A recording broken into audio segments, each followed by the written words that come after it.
I'll show you my vault. And if your bank... In 1945, Jack Benny created the most famous vault in radio history, and while it was all pretend with sound effects and jokes about being stingy, there was another vault that stayed locked for 50 years after his death, and when researchers opened it, they discovered audio reels labeled "Do Not Open," and what they heard was Jack confessing things that could have destroyed his career, including why he really walked away from vaudeville and what happened during those missing war years, as the truth took them back to his beginning when he was born, Benjamin Kabilski, on February 14, 1894. After his mother Emma traveled from Waukegan to Chicago because she believed a big city, birth certificate would help her son become a world-class violinist, and she was frail but determined, while his father Meyer, who came from Poland and built his life from the streets to owning a saloon, wanted nothing to do with show business. But Emma shaped Benjamin from the moment he could hold a violin. And when the family moved back to Waukegan, he was supposed to practice for hours every day, yet he kept staring out of the window at Lake Michigan while his father ran the saloon, and his mother pushed music even harder, especially after his sister, Florence, was born in 1900, and when Benjamin turned 6, he got a half-size violin and trained under Professor Harlow, while the town believed he was a prodigy and raised money to send him to Europe. But he shocked them by refusing because he already knew he did not want that path, and at school he failed classes, played pranks, and even melted Limburger cheese behind a radiator, which shut the school down until he was expelled in his freshman year. And while his classmates studied, he worked in the Barrison Theater Pit Orchestra and learned humor from the performers, who visited his father's saloon. And in 1911, when the Marx Brothers came to town, their mother, Minnie, offered him $7.50 a week plus room and board to tours, but his parents refused and slammed the door on what could have changed his life. Yet at 17, he left school for good and joined the vaudeville act of widow Cora Salisbury, playing 4 shows a day across dusty theaters until 1912, when violinist Jan Kubelik threatened to sue over the similarity of their names, pushing Benjamin to become Ben K. Benny. Then later, Jack Benny, after another lawsuit, forced more changes until the final name stuck, and in 1914, after Cora left the act, Jack partnered with pianist Lyman Woods and began earning hundreds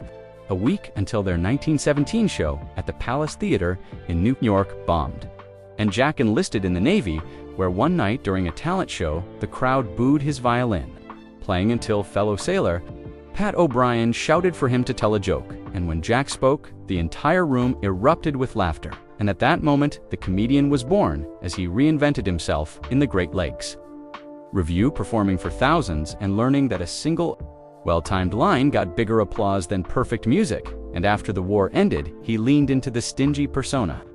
America connected with during hard times and returned to the vaudeville circuit, with Woods earning more money while sharpening his timing until Broadway called in 1924, and he impressed audiences by playing his violin just badly enough to make them laugh, even though he was skilled. And in 1926, he pushed boundaries into Great Temptations by stretching 5-minute scenes into 15 and arguing with producers over his right to improvise. And during that time, he reconnected with Sadie Marks, whom he first ignored years earlier when she tried to impress him at age 14, and now working at a store, she watched him walk in again and again to buy stockings until they slowly built a strange, awkward romance that led to marriage in 1927,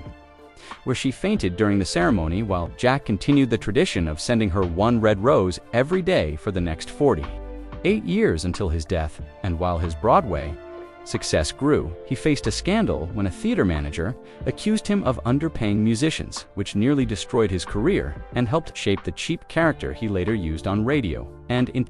1934, he and Mary adopted baby Joan as Jack slowly shifted into radio at Mary's urging and broke through with the Canada Dry Show in 1932, eventually moving to CBS in 1933, where he froze his age at 39 and introduced the legendary vault,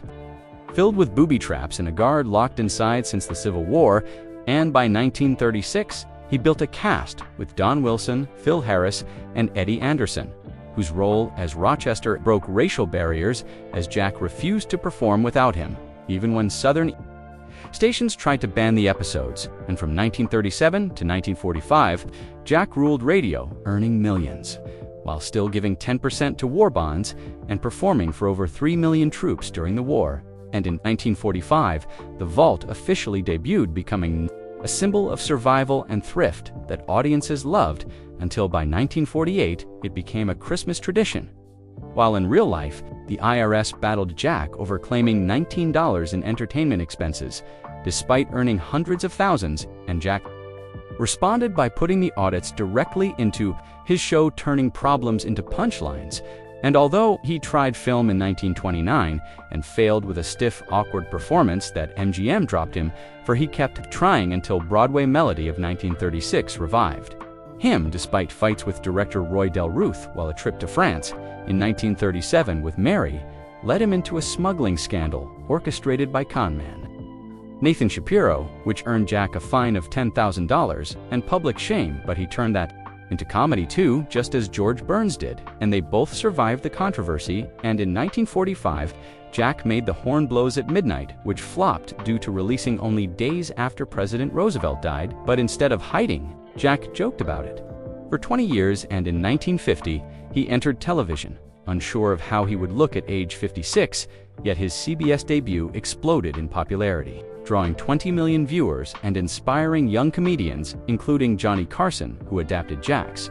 timing and pauses years before becoming the greatest late-night host of all time, while Jack continued into the 1960s, pushing the vault sketches into Cold War satire, filled with flamethrowers, alligator moats, and man-eating plants.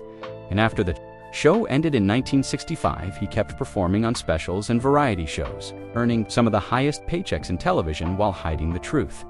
that his 15 years promoting Lucky Strike cigarettes eventually contributed to the cancer that took him in December 1974 at age 80, and after he died, the world discovered he had a quiet fortune, including a rare 1729 Stradivarius and a Beverly Hills mansion and millions in assets. But more importantly, people learned he had been secretly generous all along, creating trust funds for newborns, supporting orchestras, helping his co-workers, and funding civil rights causes, including private support for Eddie Anderson, whose success made him one of the wealthiest black entertainers of his time. And after Anderson died, his home became the Rochester House, a shelter that still helps people today and now in 2025. As Jack Benny's old scripts and lost episodes are being released, people are hearing jokes that were once considered too bold, and that legendary vault opening again, proving that